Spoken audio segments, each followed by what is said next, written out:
ముందుగా ఈ యొక్క మహావీరుడి గురించి, సుభాష్ చంద్రబోస్ లాంటి గొప్ప నేత గురించి మనకు పరిచయం చేయడానికి మన యొక్క కళాశాల జీకే సార్ సారే సార్ని రావాల్సిందిగా సవినయంగా కోరుతున్నాను. Good evening all of you.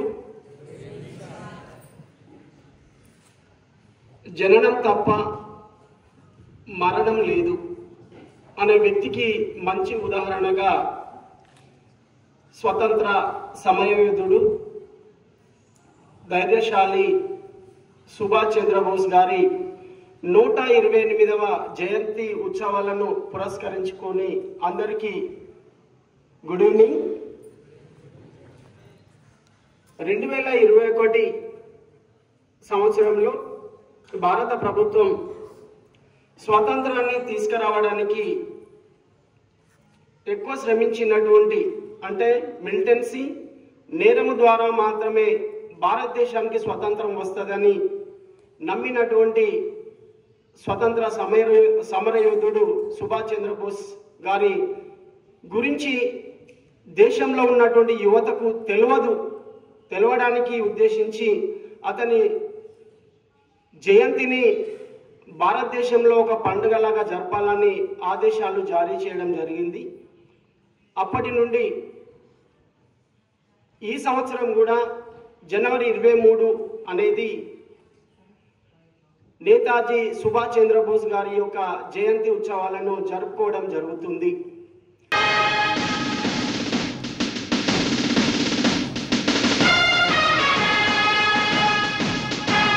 Azad Hindu Fauj దళపతి నేతాజీ, అఖండ భరత జాతి కన్న మరో శివాజీ, సాయుధ సంగ్రామమే న్యాయమని, స్వతంత్ర భారతావని మన స్వర్గమని, ప్రతి మనిషి ఒక సైనికుడై ప్రాణార్పణ చెయ్యాలని హిందూ ఫౌజు జై హిందని నడిగాడు. గగన సిగల కెగసి కనుమరుగైపోయాడు. జోహార్ జోహార్ సుభాష్ చంద్రబోస్, జోహార్ జోహార్ సుభాష్ చంద్రబోస్.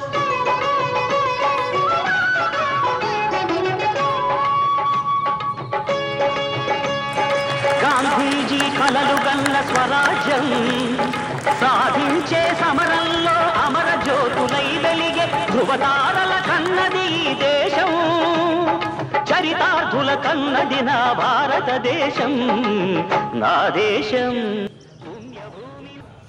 ఆజాద్ హిందూ ఫౌజ్, ఇప్పుడు సార్ చెప్పారు, గడపకి నేతాజీ, అఖండ భరత జాతి కన్నా మరో శివాజీతో కంపేర్ చేసినప్పుడు ఆయన గురించి ఒక 2 ఇన్స్పిరేటింగ్ వర్డ్స్ తీసుకోవాలి మనం ఇక్కడ. యాక్చువల్గా మనకి 1947లో ఆగస్ట్ 15న వచ్చిన భారత స్వాతంత్రం తర్వాత మనకి ప్రధాని ఎవరు? నెహ్రూ. కానీ ఆయన నెహ్రూ పరిపాలించింది అఖండ భారతాన్ని ఎక్కడి నుండి? కాశ్మీర్ నుంచి కన్యాకుమారి వరకు. కానీ దానికంటే ముందు భారతదేశానికి ప్రధానిగా చేసింది సుభాష్ చంద్రబోస్. ఒక ముఖ్యమైనటువంటి విషయం ఏంటంటే, అప్పట్లో జర్మనీలో హిట్లర్, ఆయన జర్మనీకి స్వతంత్రాన్ని తీసుకొచ్చినటువంటి హిట్లర్ని మన భారతదేశంలో ఉండేటువంటి గాంధీ మహాత్ముని, వీళ్ళిద్దరిని ఇన్స్పిరేటర్గా తీసుకున్నటువంటి వ్యక్తి ఆయన ఎక్కడ పుట్టిండు అనేది మనకు సార్ చెప్పారు ఇప్పటివరకు. ఆ ప్లేస్లో పుట్టిన ఒక క్యాండిడేట్, ఆయన ఒక పూర్ ఫ్యామిలీలో పుట్టలేదు, చాలా ఉన్నతమైనటువంటి కుటుంబంలో పుట్టాడు. ఫైనాన్షియల్గా కానీ ఆయన చాలా మంచి స్టేటస్లో ఉన్నటువంటి ఫ్యామిలీ. ఆయన చదివింది ICS, అప్పుడు సివిల్స్. యాక్చువల్గా సివిల్స్ అప్పుడు 2 yearsలో కంప్లీట్ చేయాల్సింది, కానీ సుభాష్ చంద్రబోస్ గారు కంప్లీట్ చేసింది ఓన్లీ 6 monthsలో. 2 సంవత్సరాలు చదివితే కానీ పూర్తి కానీ సివిల్స్ని 6 నెలల్లోపే కంప్లీట్ చేసినటువంటి గొప్ప మేధావి సుభాష్ చంద్రబోస్. అట్లాంటి వ్యక్తి ఆ తర్వాత వచ్చి గాంధీ స్థాపించినటువంటి దాంట్లో ఉద్యమంలో పార్టిసిపేట్ చేసి కొద్ది రోజులు ఆయనతోనే నడిచి, ఆ తర్వాత మనం ఇక్కడ వీళ్ళను స్వతంత్రాన్ని అడుక్కుంటే వచ్చేది కాదు, ఇది మన భారతదేశం, మన స్వతంత్రాన్ని మనం తీసుకోవాలి తప్ప అడుక్కోకూడదు అనేటువంటి ఒక వ్యక్తిత్వంతో ఆయన బయటకు వచ్చి ఆజాద్ హిందూ ఫౌజ్ని స్థాపించడం జరిగింది. ఆ తర్వాత ఇప్పుడు చెప్పాడు ఒక అబ్బాయి, రష్యా నుంచి జర్మనీకి వెళ్ళాడు అని. జర్మనీకి వెళ్ళాడు ఎందుకు అంటే హిట్లర్ యొక్క హెల్ప్ తీసుకుందామని. బట్ హిట్లర్ అప్పటి వరకు ఆయన ఉద్యమాల్లో పాల్గొని ఆ తర్వాత అనేది స్లో డౌన్ అయిపోయిన తర్వాత నెక్స్ట్ ఆయన జపాన్కి రావడం. బట్ జపాన్ అప్పుడు చాలా వరకు మంచి పటిష్టమైనటువంటి దేశంగా ఉండడం.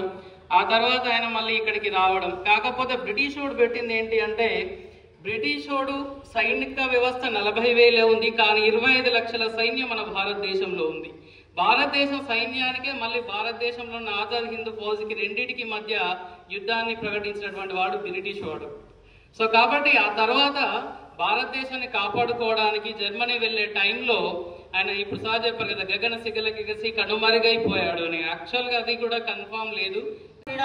By these arguments and appeals and beggings.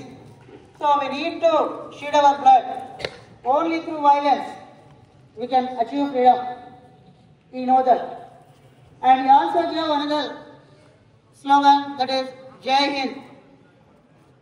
So such a great leader was, we lost such a great freedom fighter in a plane crash. So it is said that, but there is no evidence of his death. And as our GK sir said, he is the one and only leader who doesn't have death day. So it is many people said that he was died on 18th August, but it may or may not. మా సుభాష్ చంద్రబోస్ అంటే మాకు, నేను 1942 డిసెంబర్లో పుట్టాను. అంటే ఒక 4-5 సంవత్సరాలు స్వాతంత్రం రాకముందు. నాకు ఇప్పుడు 82 ఏళ్ళు.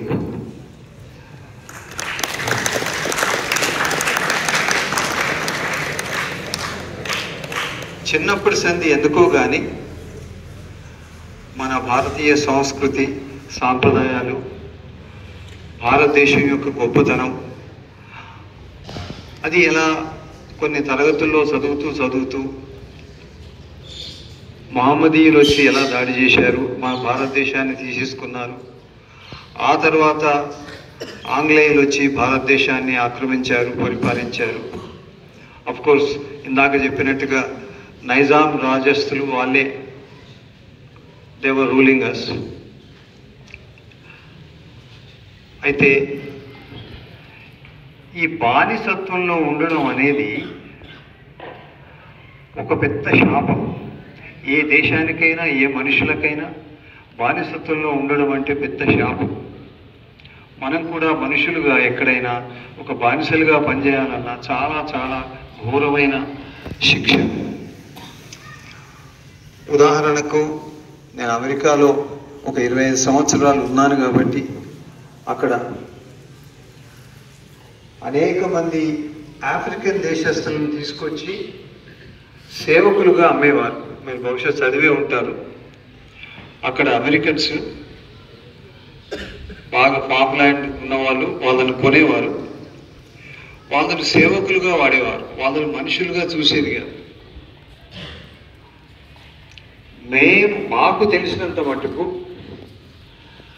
ఆంగ్లేయులు కూడా అదే భావజాలంతో, అదేవిధంగా అనేక మంది భారతీయులను ఒక మనుషులుగా చూడలేదన్న అభిప్రాయం.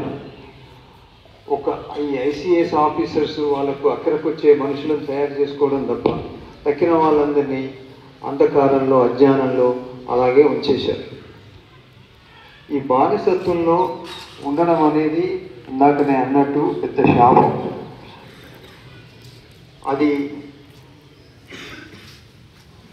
అప్పుడు ముందుగా ఈ సుభాష్ చంద్రబోస్ గారు, మనం ఈ ఆంగ్లేయులను కొట్లాడదాం, వాళ్ళ సంఖ్య కూడా తక్కువే, ఈ దేశంలో వాళ్ళ సైన్యం, వాళ్ళ సంఖ్య కూడా చాలా తక్కువగా ఉండేది.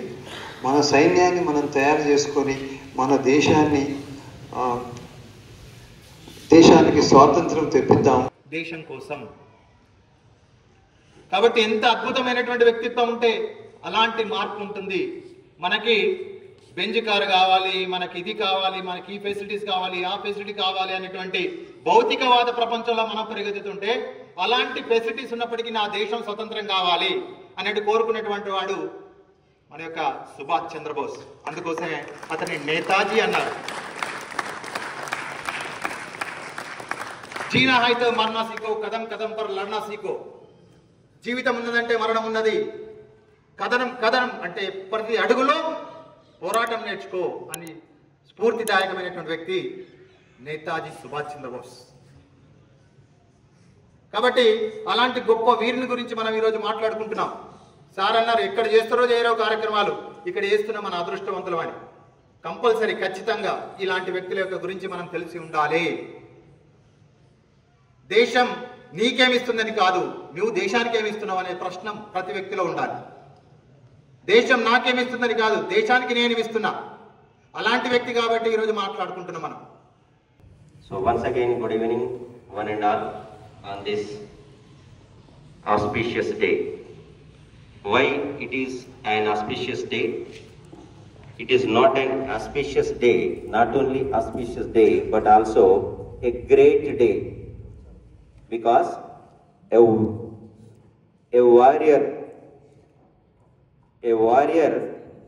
warrior's birthday. You know very well who is the warrior. He was the one who fought against British Raj, British dynasty. And he was the great freedom fighter, and he has a great valor. Today we call Parakram Divas. In our English we call it is Valor Day. Valor Day, Parakram Divas. A great person who fought in the war is called a warrior. He also fought against British dynasty. That's why he was called a warrior. He has a valor, a great valor. And he believed that India will get freedom not only but non-violence, which is started by Mahatma Gandhi. The non-violence movement was started by the Mahatma Gandhi, and all other leaders are followed. But only one leader, many are there, but he was the one. The Subhash Chandra Bose, he opposed that. So why should we follow this non-violence movement? We are not beggars to beg the British people or British kingdom to give us freedom. We should fight and we should get the freedom. That is the foremost character of the warrior. Unfortunately, he got diverted from the Indian politics, because before he was the president of Indian National Congress. By this, he came out of the party, and he wanted to start one army, that is Indian National Army, INA. He started INA to fight against the British people and British dynasty. And he believed in that. Definitely we'll get independence by fighting and by expelled the British people from our country. Unfortunately, this is not accepted by all other leaders, especially Mahatma Gandhi, and he was expelled from the country.